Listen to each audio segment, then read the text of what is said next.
Assalamualaikum warahmatullahi wabarakatuh. Konsep pinjaman perumahan tidak diterangkan secara terus di dalam Kitab Fiqh Manhaj, tetapi berkait dengan beberapa bab seperti musyarakah, ijarah dan bai'. Baiklah, sebelum kita pergi ke tajuk utama, eloklah kita tahu apakah itu pinjaman. Pinjaman merupakan antara fungsi penting dalam perniagaan perbankan konvensional. Ini kerana bagi sistem konvensional, pemberian pinjaman merupakan sumber perolehan pendapatan yang utama.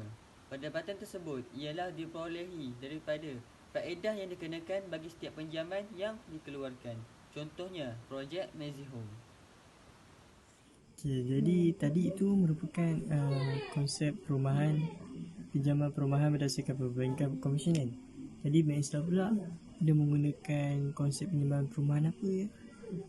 Okey, Bank Islam dia menggunakan konsep musyarakah mutanakisah. Musyarakah dari segi bahasa berasal daripada kata dasarnya iaitu syarikah yang bermaksud berniaga bersama atau perkongsian antara dua pihak.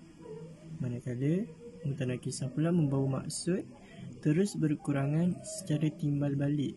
Jadi masyarakat mutanakisah ni dia bermaksud perkongsian yang semakin berkurang dan berakhir dengan pemilikan tunggal.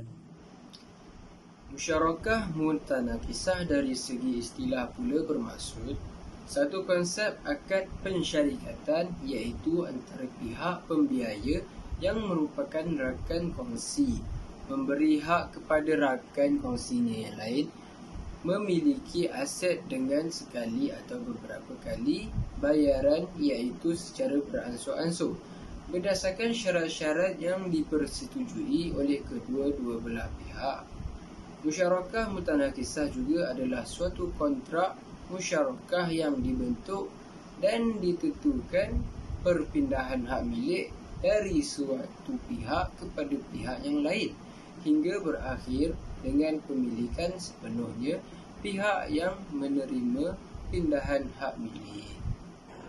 Bismillahirrahmanirrahim. Ya ayyuhalladzina amanu awfu bil uqud uhillas lakum bahimatul an'ami illa ma yusla alaikum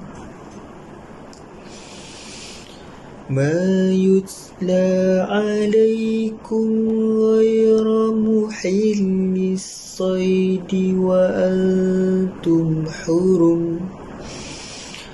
إن الله يحكم ما يريد. Maksudnya, wahai orang-orang yang beriman, penuhi serta sempurnakanlah perjanjian-perjanjian. Dihalalkan bagi kamu, yakni memakan binatang-binatang ternak dan sebagainya, kecuali apa yang akan dibacakan, yakni tentang haramnya kepada kamu.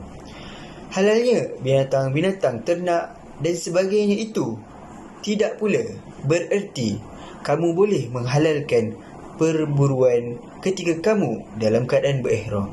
Sesungguhnya Allah menetapkan hukum apa yang ia kehendaki.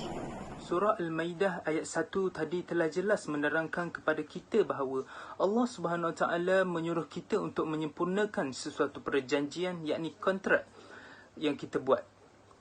Untuk lebih jelas lagi, sesuatu kontrak tersebut mestilah bebas daripada perkara-perkara yang menyalahi hukum syarak.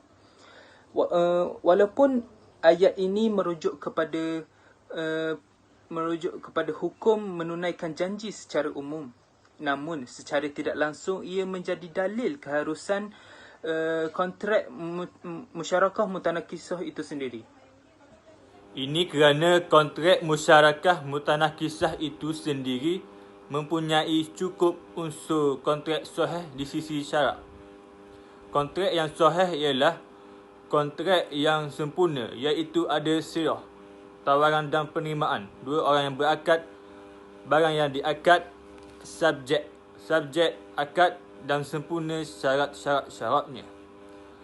Mengenai terdapatnya 3 kontrak dalam satu kontrak, ianya harus dengan syarat kontrak-kontrak tersebut dilakukan secara berasingan. Kontrak-kontrak yang terdapat dalam kontrak musyarakah mutanaqishah telah diakui kesahihannya dan telah dibincangkan sejak era awal tamadun Islam lagi. Bahkan telah menjadi syariat Nabi terdahulu, seperti dalam kisah Nabi Musa diupah oleh Nabi Syuaib AS ke atas perkhidmatan yang telah dilakukan. Kontrak-kontrak yang terlibat dalam musyarakah mutanaqishah ialah musyarakah, ijarah dan bai'ah. Dalil-dalil keharusan bagi ketiga-tiga kontrak ini telah banyak disebut dalam perbincangan sarjana Islam yang terdahulu, yang menjadikan Al-Quran dan As-Sunnah sebagai rujukan utama perundangan Islam. Secara dasarnya, tidak ada satu rukun khusus dalam kontrak ini. Sebaliknya, rukun-rukun kontrak ini berdasarkan rukun-rukun kontrak yang terlibat dalam musyarakah mutanaqishah. Rukun-rukun musyarakah ialah rakan kongsi, iaitu pemegang saham, modal, projek, untung dan sirah, iaitu ijab dan kabul atau tawaran dan penerimaan pihak yang berkongsi. Rukun-rukun ijarah pula ialah terdiri dari pemberi sewa, penyewa harta yang disewa, manfaat barang yang disewa, bayaran sewa dan sirah, iaitu tawaran dan penerimaan. Rukun bagi bai' iaitu jual beli ialah penjual, pembeli, lafaz dan barang yang dikontrakkan.